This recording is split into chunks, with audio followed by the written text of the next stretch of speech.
Ẹ̀yin èèyàn lé èwo lẹ ṣe ẹ káàbọ̀ sí Mashola Gist TV bí a ṣe gbọ́ allegedly wọ́n ní palace wípé ó ń ṣe gbìgbìgbìgbì lórí ọ̀rọ̀ tí paroko sọ sí àǹtí wa fashion. Wọ́n ní àǹtí wa fashion wípé ó ti ń dúró de welcoming party láti padà sí inú palace pẹ̀lú àwọn ọmọ ẹ̀. Wọ́n ní paroko dẹ̀ sọ fún un wípé kó lọ sí ilé tí kábíyèsí rà fún, kó lọ jókòó síbẹ̀ kó lọ máa tọ́jú àwọn ọmọ ẹ̀. Wípé wàhálà ẹ̀ ti pọ̀ jù, wípé àwọn ọmọ ẹ̀ ṣì kéré, kó lọ nọ́ọ̀sì àwọn ọmọ ẹ̀. Nǹkan tán ní paroko sọ fún un nìyẹn. Wọ́n ní paroko ní kí ló dé tó ń wá wàhálà kiri, wípé kí ló dé tó ń wá nǹkan tí ò sọnù kiri, wípé kó lọ jókòó sí ilé tí kábíyèsí rà fún, kó lọ máa nọ́ọ̀sì àwọn ọmọ ẹ̀, pé àwọn ọmọ ẹ̀ ò tí ì pòṣù mẹ́ta, wípé kí ló ń wá kiri. Wọ́n ní nǹkan tí paroko sọ fún allegedly bá ṣe gbọ́ nìyẹn o, ẹ̀yin aráalé. Wọ́n ní àǹtí wa fashion, ṣe mọ̀ pé òun là ń pè láǹtí wa fashion. So wọ́n ní ó lọ bá paroko wípé kí ló dé tí wọ́n postpone welcoming party wá sí inú palace. Wípé ó yẹ kí wọ́n ṣe welcoming party ní ọ̀sẹ̀ tá a wọnú ẹ̀ yìí ló yẹ kán ṣe. Wọ́n ní paroko ní nǹkan tó ń fi postpone ẹ̀ kò kan àwọn, kó padà lọ sí ilé tí kábíyèsí rà fún, kó lọ máa nọ́ọ̀sì àwọn ọmọ ẹ̀. Wípé àwọn ọmọ ẹ̀ ṣì kéré, wípé èyí tó fi ń fa wàhálà kiri, tó ń wá wàhálà kiri, nǹkan tí ò sọnù tó ń wá kiri, kó lọ jókòó síbi tí kábíyèsí fi sí. Wọ́n ní nǹkan tí paroko sọ fún allegedly nìyẹn. Ẹ̀yin náà mọ̀ ipa mú gist wá lánàá lórí nǹkan tí kábíyèsí sọ fún àǹtí wa fashion lórí pé wọ́n fẹ́ ṣe welcoming party fún àti bó ṣe ń fi ara ẹ̀ wé Queen Naomi. PR ẹ̀ sí Queen Naomi nítorí pé distance tó wà láàrin wọn ó jìnnà. Torí pé bí àwọn àti Queen Naomi ṣe jọ bẹ̀rẹ̀ àti wípé Ọlọ́run ló fi wọ́n fúnra wọn. Ẹ jẹ́ ká jọ wọnú gist ẹ̀yin èèyàn lé. Mashola Gist TV ń kí yín. Mashola Gist TV ń kí yín. Adúpẹ́ adúpẹ́ atọ́pẹ́dá. Mashola Gist TV ń kí yín. Mashola Gist TV ń kí yín o. Ó ní ẹ ṣé o lọ́wọ́ ọkùnrin, lọ́wọ́ obìnrin, lọ́wọ́ ọmọdé, lọ́wọ́ àgbà. Lórí gbogbo bẹ́ẹ̀ ṣe ń comment, tẹ̀ ń like, tẹ̀ ń share. Adúpẹ́ adúpẹ́ ní ọwọ́ gbogbo yín.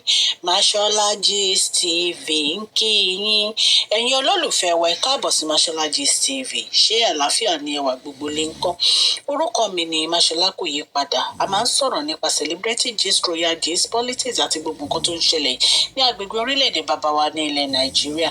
A ń sọ̀rọ̀ nípa celebrity gist, royal gist, politics àti gbogbo nǹkan tó ń ṣẹlẹ̀ ní orílẹ̀-èdè wa. Ẹ̀yin èèyàn lè tẹ́ bá ti subscribe, ẹ tẹ notification bell kẹ́ ẹ subscribe so that a bá ti post any gist ẹ máa rí.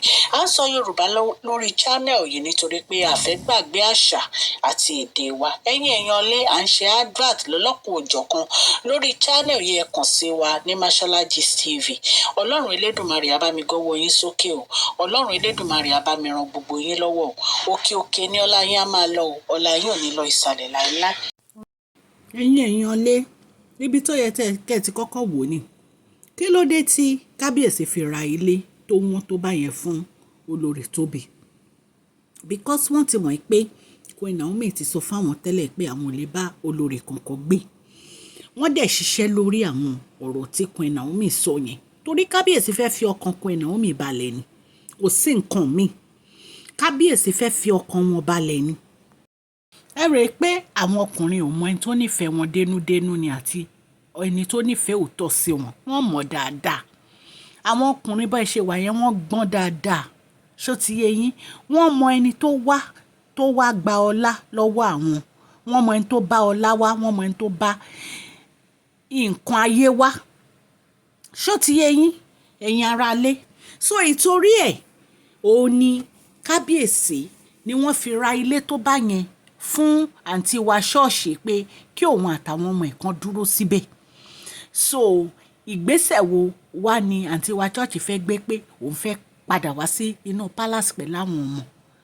Lóòótọ́ kábíyèsí á gbé àwọn ọmọ ẹ̀ wọ ìgbàlẹ̀ tó bá tó àsìkò ṣùgbọ́n kì í ṣe pé bóyá a máa gbé inú palace bẹ́ẹ̀ mi ṣe fíìlì nìyẹn o bí mo ṣe fíìlì nìyẹn o kì í ṣe pé wọ́n á máa gbé inú palace wọ́n lè wá kí kábíyèsí tó bá wù wọ́n bọ́ kì í ṣe pé wọ́n máa gbé inú palace a gbọ́ rí níbi ìkọ̀kọ̀ pé kábíyèsí fẹ́ kó wá máa gbé inú palace àwọn èèyàn ń sọ kiri àwọn èèyàn tó ń sọ mi mọ ibi tán ti gbọ́ information wọn mi ìdẹ́lẹ́ sẹ́ pé ibi tán ti gbọ́ bóyá arọ́ náà ń pa ṣùgbọ́n mi ò gbọ́ níbi ìkọ̀kọ̀ pé kábíyèsí fẹ́ welcome ẹ̀ láti máa gbé inú palace wọ́n lè welcome àwọn ọmọ ẹ̀ nítorí pé ọmọ ọba ni wọ́n ṣùgbọ́n kì í ṣe pé bóyá láti wá máa gbé inú palace wọ́n ní ìgbà tí ó dẹ̀ lọ rí parọ́pò lórí ọ̀rọ̀ yìí pé welcoming party kábíyèsí ò fọ́ǹdì àwọn nǹkan tó yẹ kán ṣe wọ́n ní parọ́pò ní kí ló ń wá kiri kí ló sọnù lọ́wọ́ ẹ̀ tó ń wá kiri kí ni wàhálà gan tó fẹ́ kó rẹ̀ sí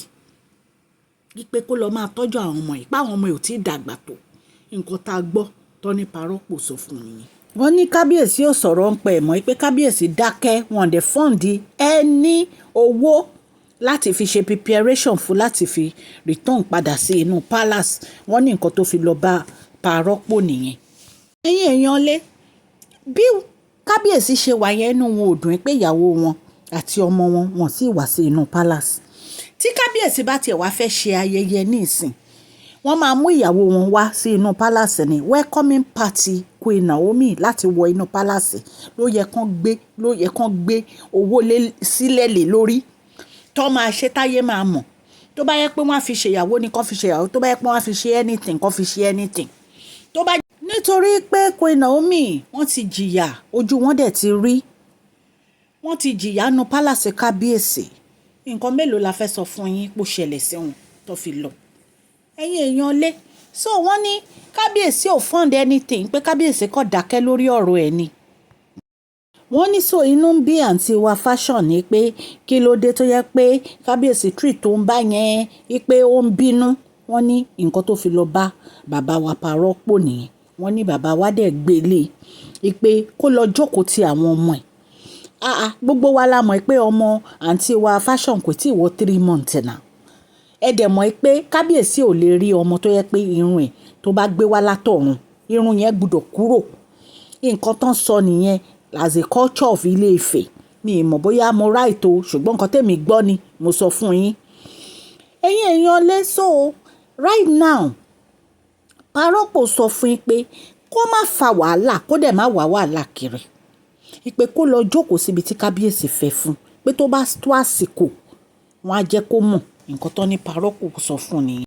wọ́n ní parọ́pò ní decision kábíyèsí ni ọkọ ẹ̀ ní kábíyèsí ló mọ nǹkan tó dé tí wọ́n fi fẹ́ ṣe ní ìsìn kábíyèsí ló mọ nǹkan tó dé tí wọ́n fi sọ̀rọ̀ kábíyèsí ló mọ nǹkan tó dé tán fi quiet nípa ẹ̀ tó bá tó time tí kábíyèsí bá feel pé ó yẹ kí àwọn ṣe welcoming party fáwọn ọmọ ẹ̀ wọnú palace wọn á ṣe fún un pé ṣùgbọ́n right now kó lọ jókòó táwọn ọmọ ẹ̀ kó má fa wàhálà kó má wá wàhálà kiri kó lọ máa tọ́jú àwọn ọmọ ẹ̀ nǹkan tá a gbọ́ nìyẹn tọ́ni parọ́pò sọ allegedly ẹ̀yin èèyàn lé a ní ká tún mú èyí tọ́yìn wá ní tá a bá tún gbọ́ update lórí a máa jẹ́ kẹ́ ẹ gbọ́ mo dúpẹ́ lọ́wọ́ gbogbo yín tẹ́ ẹ̀ like channel mi bẹ́ẹ̀ ṣe ń like ẹ̀ tẹ́ ẹ̀ ń subscribe tẹ́ ẹ̀ ń love ẹ̀ ọlọ́run elédùnmarè á bá mi nífẹ̀ẹ́ yín o ní agbára ọlọ́run ẹ̀ ní fi ọwọ́ gbé ọmọ sí o òkè ní ọlá yín á máa lọ gbogbo ẹ̀yin tẹ́ ẹ̀ ṣẹ̀ darapọ̀ mọ́ channel yìí ẹ káàbọ̀ àdúpẹ́ lọ́wọ́ yín ẹ jọ̀ọ́ ẹ bá wa fún fídíò yìí ní thumbs up o gbogbo ẹ̀yin ó subscribers àdúpẹ́ lọ́wọ́ yín ẹ ṣé àdúpẹ́ o Mashola Gist TV nífẹ̀ẹ́ gbogbo yín o please share this video like and subscribe God bless you all.